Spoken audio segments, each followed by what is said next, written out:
Hello, I'm Jake Collins, and this is Knightmare Series 5, Episode 3, which was first broadcast on the 20th of September 1991.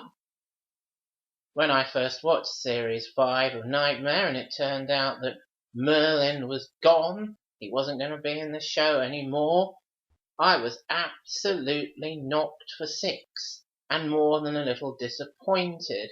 I thought they'd always find a way to include Merlin and his significant signpost level 2 test. But no, he's been kicked to the curb, and there's one aspect of the original gameplay that was still around in Series 4 gone, and so is the other one.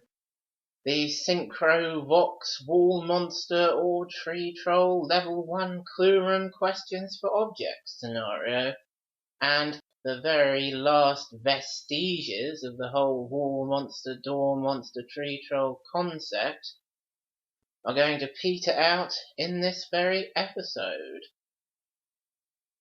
Last time I was talking about how the openings to Series 4 were good because they weren't cringe, despite the fact that the Series 5 openings follow very much the same pattern, Pickle reading from the Book of Quests, the status bar along the bottom, and are still very useful. They are cringe.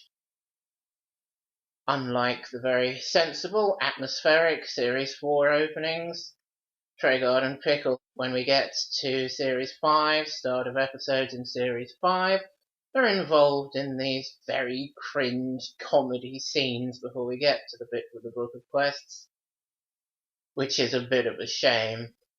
All this Pickle's late, Tregard's late, we're late, Pickle's having a dream, the Master-at-Arms keeps on blowing the alarm unnecessarily. It's not good Knightmare, quite frankly. But here we are in Wolfenden with Richard, Daniel, Darren and James, the second team of Series 5, and Paul Valentine as Sylvester Hands. Paul Valentine will spend the vast majority of his time in Series 5 and 6 playing Sylvester Hands, and some of his time playing his original character, who's already been into series, Motley. And he does a wonderful job as Sylvester Hands and adds a lot of comedy, as well as genuine threat at times, to the show. And Sylvester Hands is a very important part of Knightmare's second half, really makes his mark on the show, and deservedly so. But as I'll come back to in a bit, I do think it's a shame that Motley gets sidelined, partly as a result of Paul spending so much of his time playing Sylvester. We're getting into the new style of gameplay now. The series is, like Series 4, something of a transition, but we're pretty comfortable by this stage with the new concept of powers that be versus opposition. Lord Fear with his regular spyglass sequences being the leader of the opposition very definitively, unlike Mogdred and the rather tentative steps towards the role that he's been taking. We have these new locations like Wolfenden, as I said, these regular formulaic things you have to do before completing the level, like giving a password to a blocker, as Richard is about to do here, completing a causeway. The show is settling in quite nicely to its new feel, its new basic gameplay. So I guess it's no surprise, really, that, as I was saying, all that original gameplay has gone by now. But yes, as I also said, Series 5 is something of a transition series as we settle into all that. Series 6 is much more comfortable with the whole powers that be versus opposition setup. Richard and team are very good, particularly Daniel in the middle, team captain. He knows what's going on, as becomes very obvious, if it wasn't already, in this scene with Brother Mace and the Descender. There's no way Brother Mace thinks any of the team is going to be able to tell him what an anachronism is, but of course Daniel does know, and eventually he manages to articulate it, and Richard relays that information to Brother Mace not quite as well as Daniel had said it. But really, this is the sort of team that certainly in Series 4 would have been getting to level 3 and doing very well. There are actually only 2 teams out of 9, the 2 teams after this one, who managed to get to level 3 in this series, and I'll be talking about level 3 in Series 5 more in my next commentary. But I've always thought it's something of an underachievement for this lot not to get to level 3. In some ways, I suppose, it's not an underachievement because they fail the challenge they're given in level 2. All the information was there for them if they'd managed to get to grips with it, which they didn't. But still, it does feel like an underachievement, rather like 3-time defending champion Steffi Graf going out in the first round of Wimbledon 1994. It's obviously not what the person or team is capable of, but it is the right result for what happened on the day. Because under those circumstances, on that day, they haven't achieved what clearly is their potential. And so, it's not an unfair result. But it is quite disappointing in some ways, because it obviously could have been better, and perhaps should have been better. The Descender instead of Wellways.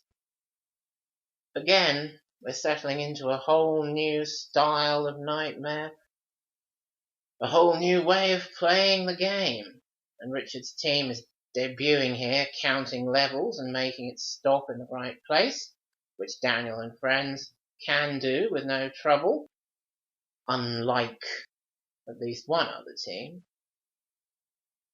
But of course Brother Mace encourages them to say there, how are you going to get to level 2 through a wellway? Oh no, no, no, no. Those are old-fashioned. We're now into high technology, techno magic. It's all over the place. It's a whole new style for the show.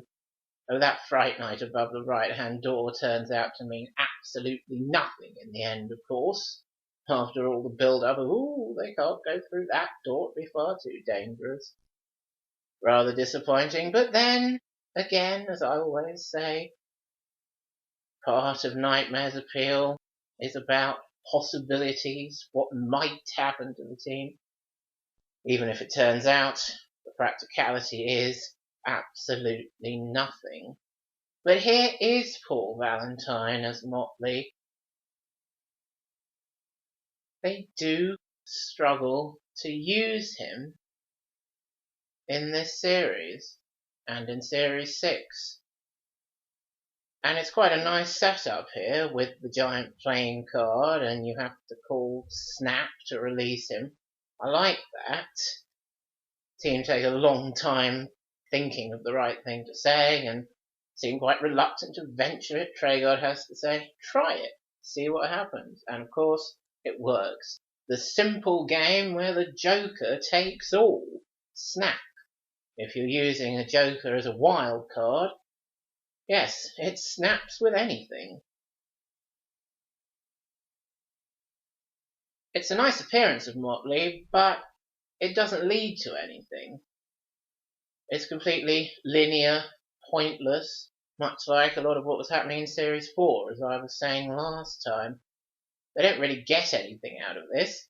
Motley just accompanies them into the Greenwood, has a bit of a comedy scene with Gwendolyn, and then runs off.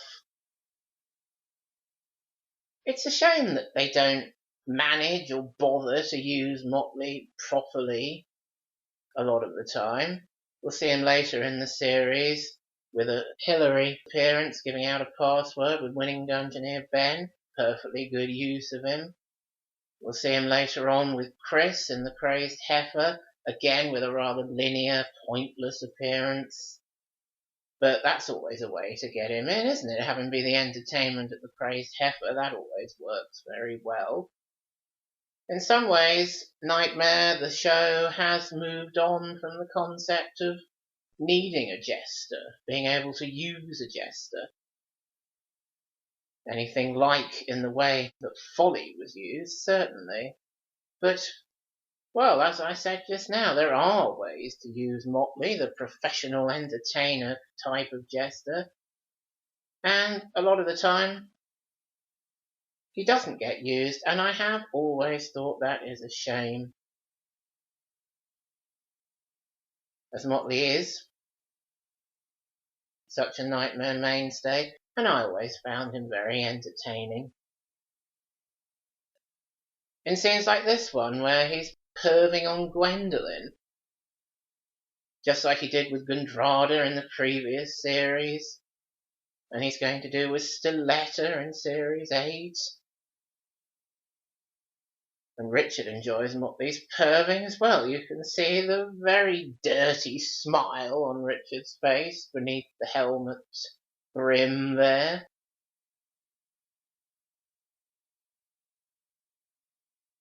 You don't know what you're missing under that hat. Great fun, but rather pointless in the context of the quest. A shame that Motley has become rather an arbitrary character. Now here we get that piece of information that the team is supposed to pick up on and use, and they don't manage it, and thus they're going to die at the very beginning of the next episode. The advisors are diligently writing down there some of the things that Gwendolyn is saying to them, and she is saying a lot to them. A lot of very useful information, but the very important point that they don't seem to pick up on is that she said, bribe your way through to the gate tower. That one word, so important, and yet, in this case, so ignored. What a shame. Juliet Henry Massey as Gwendolyn adds a lot to Series 5. There's a lot of Greenwood going on. Gwendolyn the Green Warden fits in very well.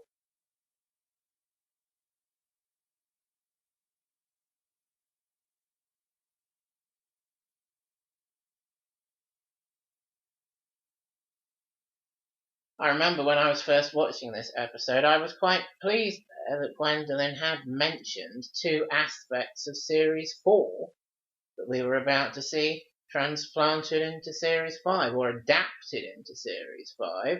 Neither of them looks exactly the same as they did in Series 4. And here's the first of them, Ariadne. Ariadne was a regular part of the quest in Series 4, and a formidable one, bagging a victim in Nikki along the way, of course. This is the only time we see Ariadne in Series 5.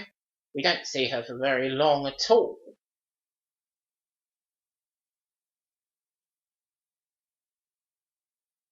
Not much of an appearance, and there, she's gone already. But what happened? They took the spyglass, quite correctly. No time to use it, Ariadne will be upon you. And the horn. No, Daniel. And the gold to bribe your way through to the gate tower. A small but absolutely crucial thing to miss from everything that Gwendolen was gabbling at them. Bribe your way through, take the gold, not the horn. So in some ways I kind of understand why they missed that clue or that instruction. It's a pretty clear instruction.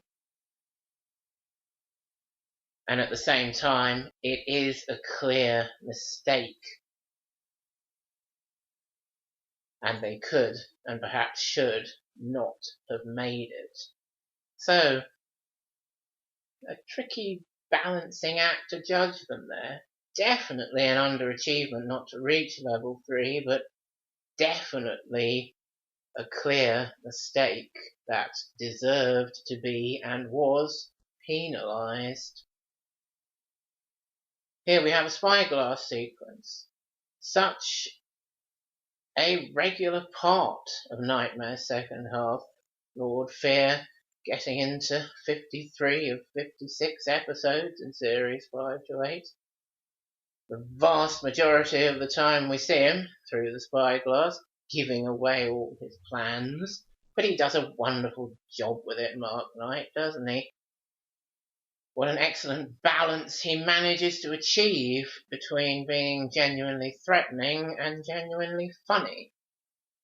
And that's something else that develops through Series 5, his Lord Fear's performance, particularly the comedy aspect of it.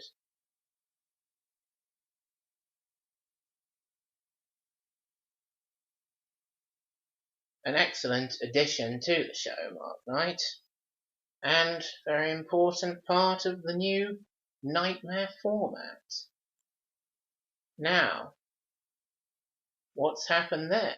We've gone from something brand new and prevalent, the spyglass sequence, to the final appearance of one of those wall monster, door monster, tree troll, synchrovox characters in the space of a few seconds. In with the new, out with the old. Here's that other aspect of Series 4 that is appearing in Richard's quest and nowhere else in Series 5, in addition to Ariadne. It's Oakley, here to give Richard the password for level 2 in exchange for the answer to which mother is my mother and your mother. They have no trouble saying for that, of course, Mother Nature. It disappointed me quite a lot when I first watched this that Oakley didn't say truth accepted, but that's true enough. That's another aspect of the show that's gone, the old truth accepted and falsehood. But they found a way here to adapt, incorporate Oakley in a new role and on a new tree and in a new level into Series 5. And I think that works quite well. I always like to see in Knightmare a mix of old and new. Some familiar mainstay things making you think, yes, this is Knightmare. Some new things making you think, that's new and exciting and well used. If you get a good mix of that, of those two things, in a series of Knightmare, you've got a good series of Knightmare. And with Oakley there, it's something from the previous series, adapted, used in a new way. Okay, the animated face may not look quite as good in relation to the size of the mouth on that smaller tree, but I still think it's a pretty good adaptation, and it works, asking a question in exchange for the password. One of the new aspects of gameplay in this series. I think that works really well, and I think it's a nice way still to include Oakley, a vestige of the very first episode, a Synchrovox creature, wall monster, dawn monster, tree troll consortium. I was very pleased to see him here in Series 5, but that's it. He's gone. We don't see him again. And we don't see, as I said, Ariadne again. They're confined to Richard's level 2 here in episode 3. And that did disappoint me back in 1991, that Ariadne and Oakley didn't turn up again in the series.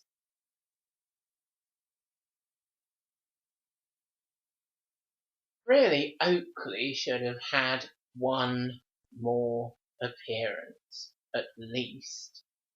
They've gone to all the trouble of adapting him into this new role and new location, bringing an older aspect of Knightmare over to the new series, the new gameplay, and as I say, I think it works very well.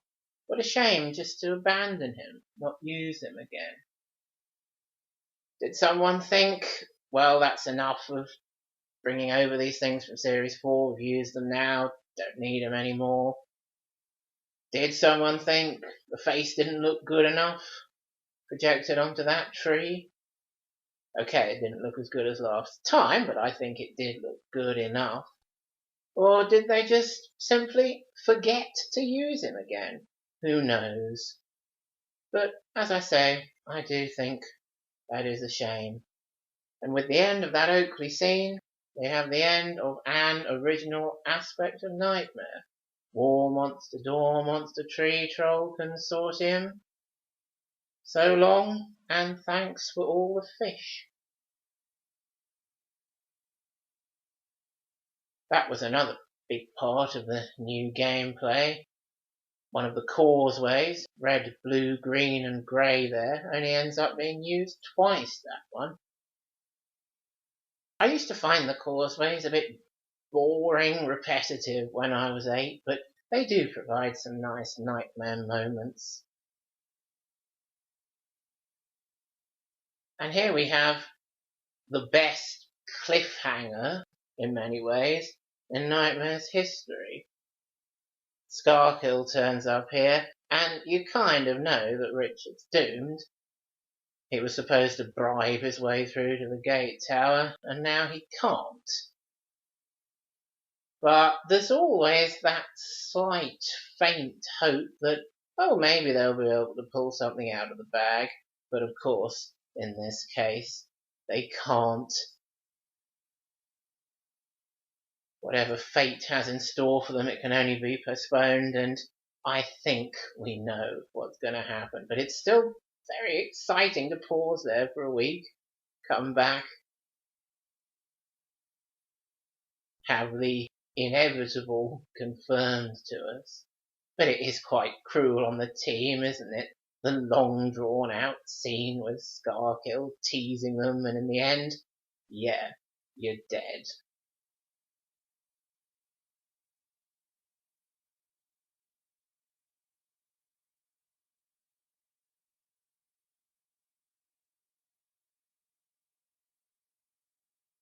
We're back to cast in order of appearance here in the end credits, which, again, like in Series 3, is very useful. They don't write up cast in order of appearance like they did back in Series 3, but that's what it is.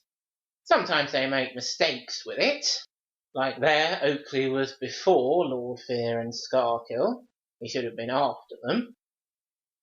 But still, it's very useful for knowing who played whom, and it is what they stick with throughout the rest of Knightmare. And really, they're right to do so. Thank you for joining me for this commentary. Join me again next time as I talk about Series 5, Episode 9.